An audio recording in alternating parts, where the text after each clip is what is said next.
Hello and welcome to Bloke on the Range, and I'm here at Hettila Shooting Centre in Finland, courtesy of SRA Hettila Häme and Varusteleka, and I've got the CEO of Varusteleka here, Jari, and in an earlier video we just described generalities of what SRA shooting is. Now, there's a very special division inside it which is very dear to Jari's heart and he's managed to convince me to shoot it as well. Yeah. And he only had to pull several fingernails to do it, but it's fine. There's a very, very cool video there. The professional media types of Varusteleka made me look like less of a nerd, so that's all good. So anyway, the basics of the division are TST division is kind of a division where your kit needs to be kind of close to what you would carry on in a military setting. So the basis is that the rules state that your overall kit needs to be at least weight of 12 kilos. not including the rifle. Yeah. So that 12 kilos shall come from your load-bearing equipment and all the max what you are carrying there. So that is the one thing that 12 kilos is pretty like a expected amount of weight what you would carry in the minimum. Usually it's way more if you are in a military setting. So there's enough weight. Of course your clothing need to be field grade clothing, your boots need to be kind of ankle high and above. So this steers it towards more military setting, that you cannot go as fast as with your running shoes and spandex tricots and whatever. So it's really that you shoot the mats in a military gear. On top of the weight requirements, it also has the listing of certain items what you need to have. You need to have the certain amount of ammo for both pistol and rifle. For example, you need to have a 90 rounds at least for rifle, so we're just like 3 mags, and the pistol you need to have the 2 extra magazines in.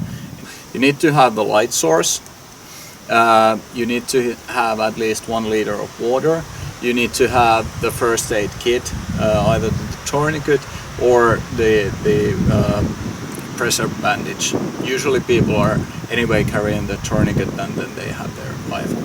So there are also these kind of the practical items what every soldier should carry in any ways.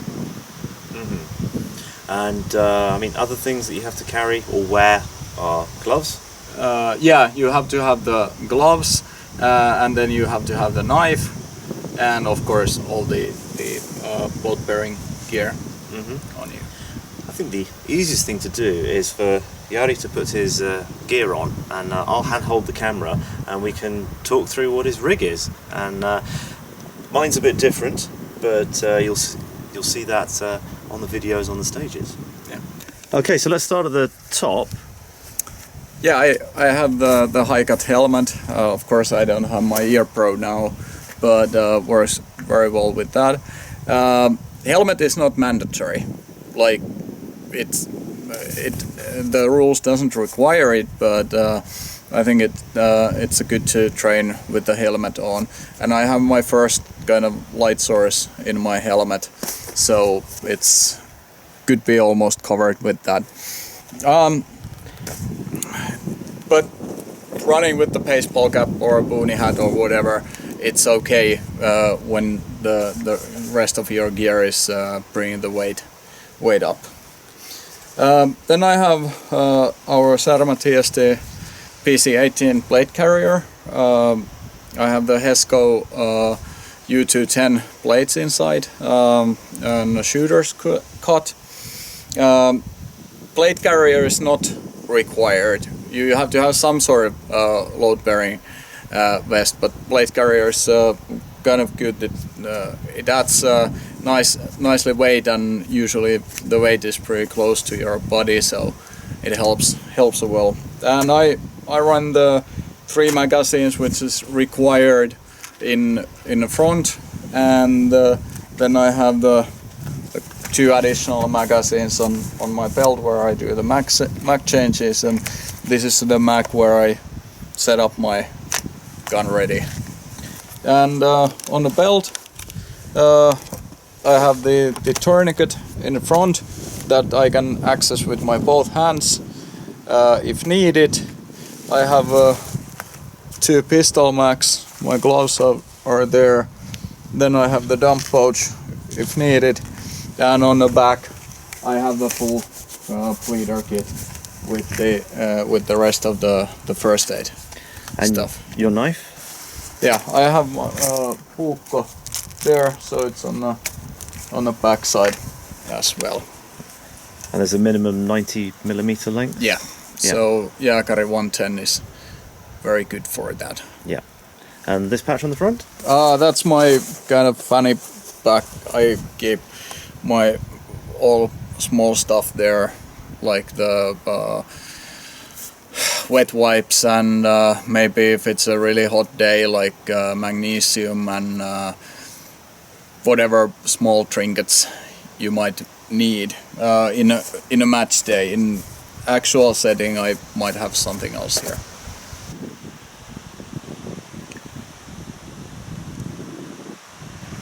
So thanks very much for taking us through your rig, and thanks for setting me up a rig as well. One last point is camouflage. Most people wear camouflage, don't they? Yeah. And that's encouraged. Yeah, it is. And quite many of the people who you're going to see in a match they are also active in reserves, so they go to the FTXs. So many of them have their kit in a way that they shoot in the same kit as they would go to the FTXs. Okay. You ran a match in full recon rig a while back, didn't you? Yeah, that was great fun. Yeah. How much were you carrying?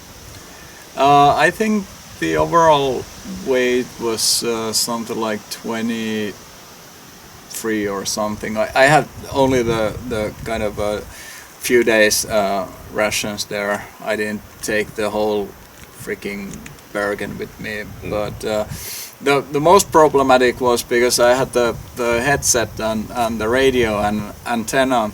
I was constantly stuck with the antenna on everything, and also when I had the boom mic bring the rifle up, I knocked out the ear pro a few times away, so it was a good learning experience that all the stuff you add on you will have the consequences.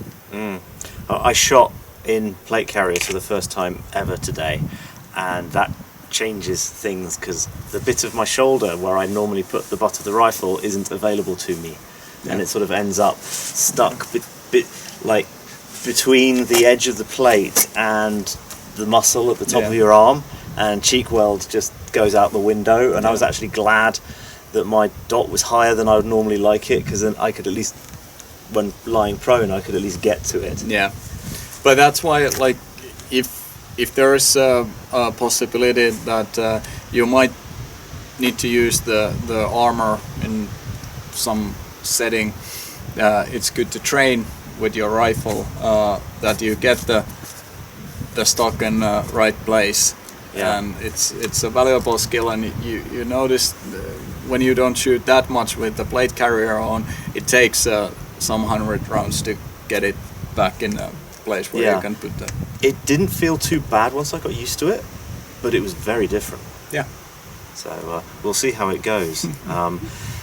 It's going to be a great match. Yeah. And we're going to put footage of 3 of us running every stage and breakdown of what went on, and we're going to have a good time, and I hope that you guys will have a good time following along on the Intertubes. So thanks very much for watching. Thanks to everyone who has helped us set this little scheme up, and thanks to patrons for paying for it. And if you'd like to consider funding this sort of stuff and nonsense, please consider becoming a patron, because it really helps to be out here.